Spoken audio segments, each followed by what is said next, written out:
Hello, everyone, and welcome to a new installment of AV Veterans Talk. I'm your host, Bob Alvis, and this week we're speaking with Lou Truckenmiller, United States Army Stars and Stripes reporter and air show concessionaire. Hey, welcome to another episode of Aerotech News. Today I've got this great guy sitting next to me and stuff, Lou Truckenmiller. Lou, how you doing, buddy? I was looking to see if somebody was sitting on the other side of and you. stuff, that guy left, and stuff, and you got a great support team here, too. And stuff, I do. That stuff, Becky's off to the side here. You can't see her stuff, but Lou's wife. And these guys, I was blessed to be introduced to you and Becky and stuff at last year's LA County Air Show.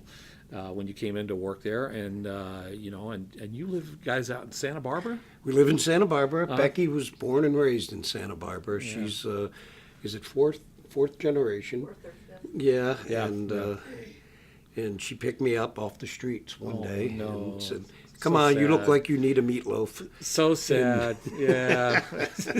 The lost East Coast kid on the West Coast. And that was 21. Well, you say that, the lost East Coast kid on the West Coast. Yeah. I can tell you honestly that, and when I was 5 years old, yeah. I grew up in downtown Baltimore, right? Mm-hmm. And if you ever watch The Wire, you'll know exactly where I grew up. And I knew at 5 years old that when I get control of my life, Yeah. I'm out of here. Yeah, yeah.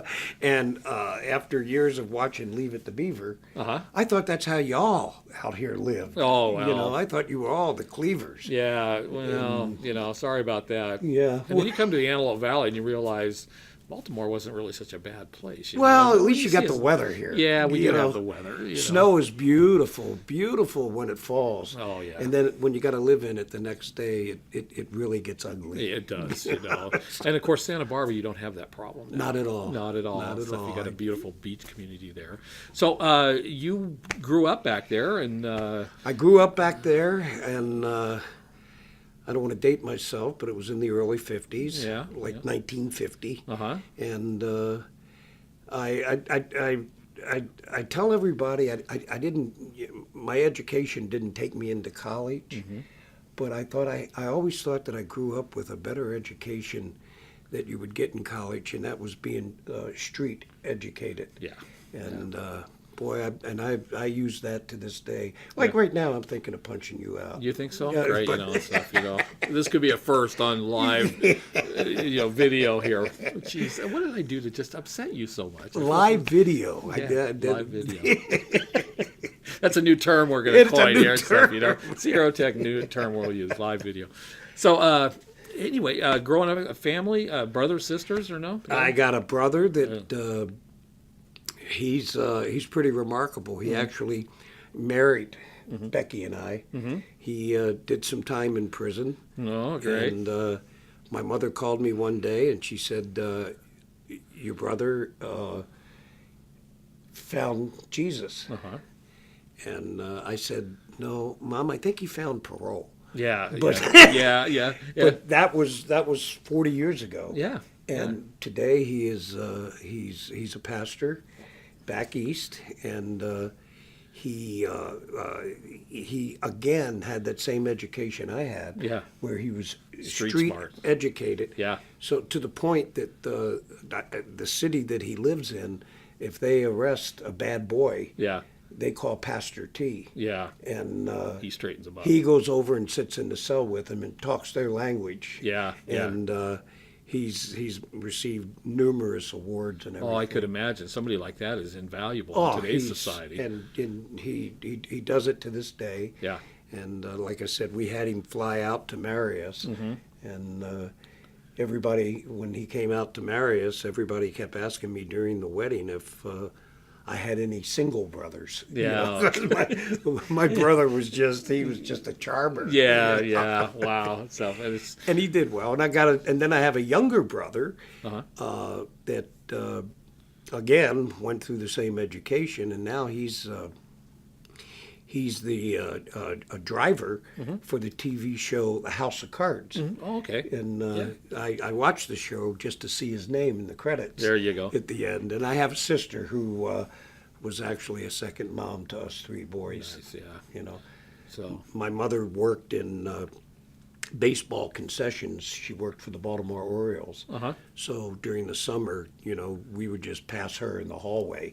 She was putting in 12, 14-hour days. So, Yeah. So my sister kind of took over the role as mom. Yeah. And made sure that we all ate and bathed and went to the bathroom properly each day. Cool. So- Well, now I can see where your concessionaire aspect came into Right. from the mom side of the family. From the mom side, and Yeah. my mom married her boss, Yeah. who was the chief concessionaire at Baltimore Stadium. Uh-huh.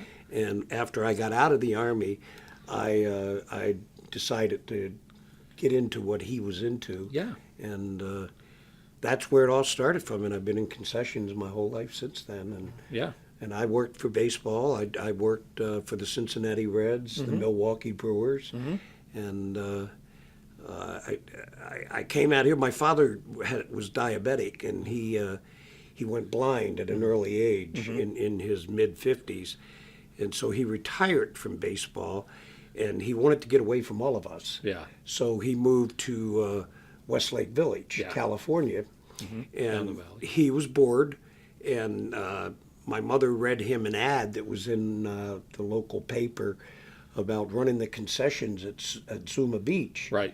So he jokingly put in a bid, and he won. I'll be darned. And so he called me up, and I was at the time living in Cincinnati, and he called me up and he said, "Hey, I got this contract to run the concessions at Zuma Beach, and I need you to be my eyes. Yeah. Do you want to move out to California?" Well, I thought about it, and I just went, "Yeah." Yeah. Yeah. There's no second guessing that. And here I am, the Baltimore boy, working in Malibu. Oh, wow. I was like, this can't be for real. Yeah. Wow. What a dream come true for, Oh.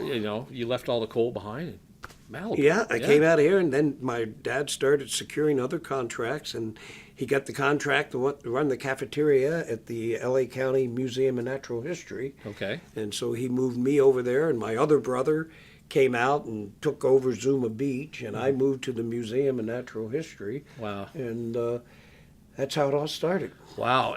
That's just a great story in itself, So talk about living a dream kind of, So growing up back there where it's cold and then the baseball stuff. And you obviously got to know the players and stuff like that too. They're just, Becky always laughs at me because they were just guys to me. Yeah. When you do. Oh, I was a bat boy. Oh, as you were a younger bat boy. kid for the Baltimore Orioles. Oh, yeah. wow. Why do I always forget that? Yeah. Yeah, that's good stuff. And I mean, are you still a Baltimore Orioles fan today, or has your gone somewhere? It's the Birds. It's the Birds all the way. That's the Birds all and the way. Ravens and the and the Ravens and the Birds and stuff, So, all right. Well, you mentioned Army and your little diatribe there and stuff. So we're gonna take a break here and stuff. We come back and let's get into your military time there, which is I think pretty cool in itself. So sounds good. With your personality, I can imagine Army loved you a lot. It was quite an experience. It was. So, all right. So we'll come right back here with Lou, and we'll continue this journey. I'm Bob Alvis, and thanks for joining us for this segment of AV Veterans Talk.